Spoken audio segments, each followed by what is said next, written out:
Composition, एक होता है रेगुलर। अगर हम जीएसटी पहले सीखते हैं, जीएसटी कैसे ओपन करेंगे, F11 दबाएंगे, स्टैट्यूटरी इन टैक्सेशन में जाएंगे, ऊपर के दो ऑप्शन होंगे, यस करना है, और नीचे जीएसटी का भी रिटर्न यस करना है। सबसे पहले पूछेगा आपका जो जीएसटी है वो कहाँ का है, तो हमने अभी कंपनी यूपी की बनाई हुई है, तो कहाँ का जीएसटी कटेंगे हम लोग यूपी की कंपनी के लिए। उसके बाद दो ऑप्शन पूछता है, एक होता है रजिस्ट्रेशन टाइप, एक होता है कंपोजिशन, एक होता है रेगुलर। अगर आपकी कंपनी बाहर के कंपनी से भी डील करती है तो आप बोलेंगे कंपोजिशन, और अगर आपकी कंपनी सिर्फ अपने यहाँ पे लोकल के बंदे यूज़ करती है जैसे इंडिया वगैरह का, तो आप रेगुलर लेंगे। अभी आप फिलहाल में तो मैं रेगुलर ले रहा हूँ। एसएससी ऑफ अदर टेरिटरी, इसको नो ही रहने देंगे। अब ये पूछेगा जीएसटी कब से लागू हुआ है आपके लिए, तो मैं जीएसटी भारत वाला ही डालूंगा। जीएसटी मेरे लिए लागू कब से हुआ है, 1 जुलाई 2017। ये डेट चेंज हो जाएगी क्योंकि जीएसटी का पूछता है ये। अब पूछ रहा है तुम्हारी कंपनी का जीएसटी नंबर क्या है, तो फिलहाल मैं मेरी कंपनी का जीएसटी नंबर में डालता हूँ 09 और ABCD ऐसे कुछ करके डाल दो, 5 अक्षर और 4 नंबर, और लास्ट का अक्षर कोई भी एक अल्फ़ाबेट। फिर आपको बताया गया था एक नंबर डालना होगा, फिर आपको जेड डिफ़ॉल्ट में रखना है, और एक नंबर इसका टोटल। तो मैं ले लेता हूँ फिलहाल में 9 और एक ये ले लेता हूँ 0 एंड एंटर। ये कह रहा है वेरीफाई द कंपनी नेम, तो वेरीफाई नहीं करा सकते अभी हम कंपनी का जीएसटी नंबर, क्योंकि फेक है, ये तो एक डेमो है। उसके बाद आता है प्रायोरिटी ऑफ जीएसटी रिटर्न। आप अपने जीएसटी रिटर्न कैसे भरते हैं, मंथली भरते हैं या क्वार्टरली भरते हैं। मंथली का मतलब होता है महीने का भरते हैं, आप हर महीने जीएसटी भरने जाते हैं, और क्वार्टरली का मतलब होता है 3 महीने का एक साथ भरते हैं। क्वार्टरली का मतलब एक साल में 3 क्वार्टर, 4 क्वार्टर, 5 क्वार्टर ऐसे तो ही नहीं होंगे। तो क्वार्टरली का मतलब क्या होता है, एक साल में 4 क्वार्टर होते हैं, तो 3 तिमाही के होते हैं, तो 3 महीने का इकट्ठा रिटर्न भर दिया जाता है। तो आपको पूछा जा रहा है कि क्वार्टरली भरते हो या मंथली भरते हो, तो हम लोग मंथली भरते हैं। उसके बाद पूछ रहा है ई वे बिल, तो आपको भी यहाँ नो करना है, ई वे बिल में कुछ नहीं होना चाहिए। एनेबल टैक्स लायबिलिटी, बिल्कुल टैक्स देंगे हम लोग। उसके बाद कहता है रिवर्स अ चार्ज, ये क्या होता है, जो कस्टमर से लिया जाता है, कस्टमर ही तो देगा तुम्हारा टैक्स, तुम थोड़ी ना दोगे जीएसटी भरने के लिए, तो इसको भी हम यस करेंगे। पूछ रहा है कि तुम्हारी जीएसटी की रेट क्या है, तो भैया डालो जीएसटी की रेट, अब यस करो इस पर। कह रहा है टैक्सेबिलिटी कौन सी है, तो टैक्सेबल आएगी हमेशा। जीएसटी हम ले तो रहे हैं, तो हम कितना परसेंट ले रहे हैं, 18%। इंटीग्रेटेड का मतलब होता है इंटर स्टेट टैक्स। टोटल कितना कटता है, तो टोटल कितना ले रहे हैं, 18%। भारत सरकार 18% लेती है, एंटर करेंगे। उसके बाद इनके जो ऑप्शन है लास्ट वाले, जीएसटी क्लासिफिकेशन और बॉन्ड वाले, ये ऑप्शन नो ही रहेंगे। कोई भी ऐसी सर्विस गवर्नमेंट नहीं देती हमें। उसके बाद आपको सारे ऑप्शन एंटर करके क्या कर देने हैं, यस कर देने हैं। एंटर एंटर एंटर, और इसको सेव कर दिया। आपकी जीएसटी कंपनी में लागू हो चुकी है, यानी कि चालू हो चुकी है। सबसे पहले हम लेजर किसका बनाएंगे, अभी हमने एग्जांपल लिया था, रवि आगरा का बिलोंग करता है और वो आगरा में ही माल खरीदता है, उसने लैपटॉप खरीदा है 25,000 का, तो ठीक है। पहले आप ALC दबाएंगे रवि का लेजर बनाने के लिए। रवि कौन होगा भाई, रवि माल खरीद रहा है, मान के चलो डेटर होगा, हमसे ही खरीद रहा है, हम ही तो बिल बनाएंगे उसके लिए, तो हमारा डेटर होगा, हम उसको जीएसटी का बिल बना के देंगे। एंटर अगर नीचे आइए, रवि का एड्रेस लिखिए जो कहाँ से रहने वाला है, तो मैं अभी फिलहाल में डेमो डाल देता हूँ, कमला नगर आगरा। पिन कोड कहाँ का है, आगरा का 28,005, देन एंटर। अब जो पूछ रहा है पैन कार्ड नंबर डालो, पैन कार्ड नंबर कुछ कंपनियां डालती हैं, कुछ नहीं डालती, ऐसी बिल काट के दे देती हैं, तो मैं फिलहाल में नहीं डाल रहा। जीएसटी भी नहीं डाल रहा है, कुछ नहीं डाल रहा है, एंटर करो, इनमें कुछ नहीं करना, एंटर करके सेव कर दो, क्योंकि ये तो बंदा है जो हमसे माल खरीद रहा है, तो हम उसको बेच रहे हैं। दूसरा रवि बन गया। अब जीएसटी क्लियर बनेगी, पहले नंबर 1 पे बनेगी CGST @ क्योंकि ये लगाते हैं और 9% जीएसटी कटती है। CGST का अर्थ हो गया central goods and service tax, और 9% कटती है, इसे 9 का लेयर बन रहा है। एंटर, टैक्स कोई भी हो हमेशा ड्यूटी एंड टैक्सेस में ही जाएगा, एंटर। अब वो पूछ रहा है कैसे प्रकार का टैक्स है, तो भैया ये टैक्स है जीएसटी, एंटर। अब ये पूछ रहा है टैक्स कौन काटेगा जीएसटी में, कौन सी सरकार है तुम्हारे यहाँ भैया, तो हमारे यहाँ तो CGST सेंट्रल काटती है, तो एंटर। उसके बाद पूछ रहा है कितना % काटती है, तो मुझे पता है 9% काटती है, परसेंट का चिन्ह नहीं लगाना है, 9 लिख के एंटर कर देना है। कह रहा है कोई राउंडिंग मेथड एप्लीकेबल होना चाहिए, तो राउंडिंग मेथड आगे चल के बताऊंगा मैं क्या होता है। एंटर एंटर एंटर एंटर, और इसको सेव कर दिया। इसी प्रकार से एक और लेयर बनेगी जिसका नाम है SGST, देन @ 9% ये भी काटेगा भारत। उसके ड्यूटी एंड टैक्सेस में भी जाएगा, जीएसटी में भी जाएगा, पर S फॉर स्टेट होता है, तो सेंट्रल ना जा करके स्टेट में जाएगा, और ये भारत कौन काटेगा, 9% से। उसके बाद एक लेयर और बना दीजिए IGST @ 9% की जगह कितने % का बनेगा, 18 का। उसके बाद ये कौन काटेगी, भारत सरकार में IGST इंटीग्रेटेड के लिए होती है, यानी कि इंटर स्टेट के लिए। एंटर, कितना % काटेगी भारत सरकार इस पर, 18%, एंटर। ये बन गई आपकी लेजर। एक लेयर और बनेगी सेल, और सेल हमेशा किस में जाती है, सेल में जाती है, इसमें तो कुछ है ही नहीं। अब यहाँ पे काम क्या है, यहाँ पे जीएसटी का ऑप्शन बहुत से लोगों को नहीं याद रहेगा, तो यही काम की चीज़ है जीएसटी वाली, जो यस करनी है हमें।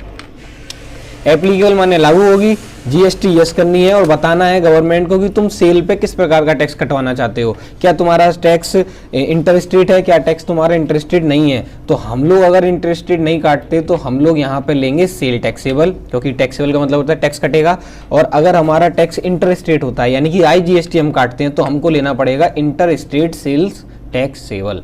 तो अभी फिलहाल में मैं तो आगरा का माल आगरा में ही बिचवा रहा हूँ, तो भाई सेल्स टैक्सेबल कटेगा। उसके बाद कितना परसेंट कटेगा, टोटल 18%। और तुम लोग क्या देते हो, मतलब क्या सप्लाई करते हो, माल बेचने का काम है तुम्हारे यहाँ या सर्विस बेचने का काम है। तो टैली भी वही पूछ रही है कि गुड्स बेचते हो या सर्विस। तो हम फिलहाल में क्या बेचते हैं, गुड्स, तो हम गुड्स बेचेंगे। एंटर। लेजरें बन चुकी हैं जो 4-5 लेयरें थी। उसके बाद अपना माल बनाइए इन्वेंट्री से जाके। इन्वेंट्री सबसे पहले क्या जाना पड़ेगा, आइटम पे सिंगल स्टॉक पे। और मैं लैपटॉप बना रहा हूँ, लैपटॉप ले लेता हूँ, किस कंपनी का है, HP का, और मॉडल नंबर कुछ भी डाल देना।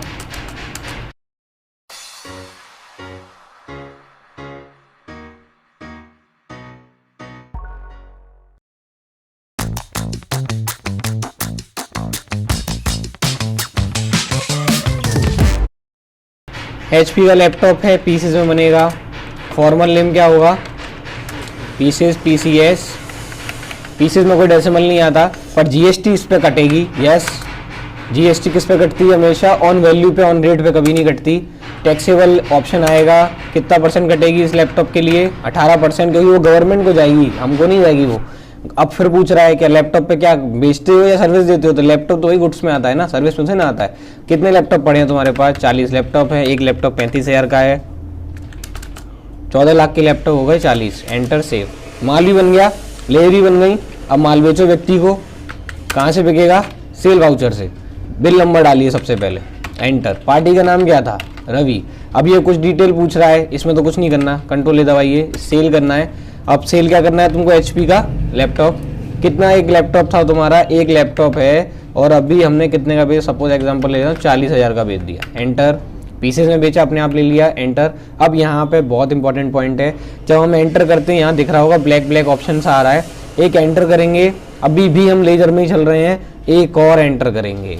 अब आएंगे हम GST के ऑप्शन पे। अब हम लेजर से बाहर आ चुके हैं, अब GST चालू हो जाएगी।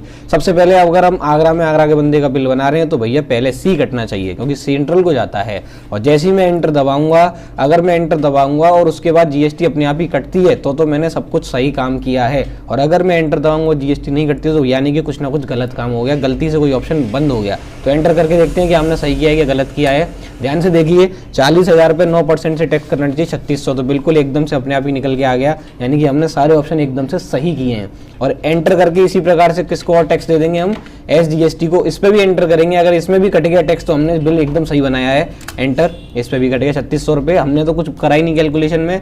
एंटर करेंगे और नीचे इसकी नरेशन पास कर देंगे, being goods sold to Ravi for cash बेच रहे हो या चेक से बेच रहे हो अपने आप देखना, मैं अभी कैश में बेच रहा हूँ। एंटर। सेल की एंट्री है, पीछे आ जाइए। उसके बाद आपको ये सेल की एंट्री कहाँ दिखेगी, DAS यानी कि सेल वाउचर में। एंटर करिए, अपने एंट्री के वापस आइए और इसका प्रिंट आउट निकालना है। आपकी माल की लागत तो 40,000 है, पर आपको सामने वाले को बताना 47,200 का ही, यानी कि मार्केट में भी वो ट्राई कर ले तो लैपटॉप उसको 50,000 के आसपास का ही मिलेगा, क्योंकि GST तो हम गवर्नमेंट को ही देते हैं, गवर्नमेंट की टैक्स है। हमारा तो लैपटॉप 40 का ही है, पर हमें टैक्स भी तो लेना है ना तुम लोगों से, तो 9% तुम लोग ही दोगे। इसी प्रकार से इसका प्रिंट आउट निकाला जाता है सेल वाउचर का, और एंटर करके इसका प्रिंट आउट आप लोगों को थमा दिया जाता है। ये आपका बिल है GST का, आप देख सकते हैं ऊपर GST नंबर भी डला हुआ है, यूपी का कोड भी आ रहा है, मैंने बताया था यूपी का कोड है, अपने आप ले लिया इसने। उत्तर प्रदेश का कोड क्या है 09, और मैंने भी 09 ही लगाया था GST में, और दिख रहा होगा fax number, email ID, company का GST कितना टोटल आपसे लिया गया है 3600। सबसे नीचे देखिए क्या लिखा है, सेंट्रल ने कितना टैक्स खाया है 3600 रुपये का 9% से, और ऐसी स्टेट ने कितना खाया है 3600 रुपये का 9% से। टोटल कितना टैक्स आपने पे किया 7,200 रुपये। आपको माल कितने का पड़ा था टोटल 40,000 का, पर 40,000 का आपको पड़ा कितने रुपए का है 47,200 का। और जेई मार्केट में आप जाएंगे तो जेई बताएगा हर कोई बंदा की 47,000 का है, 100-200 रुपये ऊपर हो सकते हैं, पर कभी 47,000 से गाड़ी नीचे नहीं जा सकती। क्योंकि गवर्नमेंट को टैक्स तो तुम ही लोग दोगे ना, और टैक्स हमारा ही होता है, हमको ही वापस मिलता है। उसके नीचे आएगा ये पेमेंट, ये आपको दिख रहा है, इंग्लिश में दिख रहा है। ऊपर से मैंने एक बार बताया था कि ENIOE का मतलब क्या होता है। ENIOE का मतलब होता है ओमिशन एरर फॉर एरर। ये बंदा इंसान ही तो बिल बना रहा है, तो उसमें कोई गलती हो जाए तो कोई ऐसा नहीं है कि तुम्हें केस बेस करना पड़ेंगे। और यहाँ पे सब लोग एक लाइन जरूर डलवाते हैं कि कोई भी सेक्शन हो जाए, कोई केस हो जाए तो उसका केस आगरा में ही होना चाहिए, मथुरा में ही होना चाहिए। मतलब जो भी बंदा जिस राज्य का है वो उसी में ही लड़ना चाहता है, कि जैसे नहीं कि तुम भारत से बाहर ले जाके केस छड़वाओगे।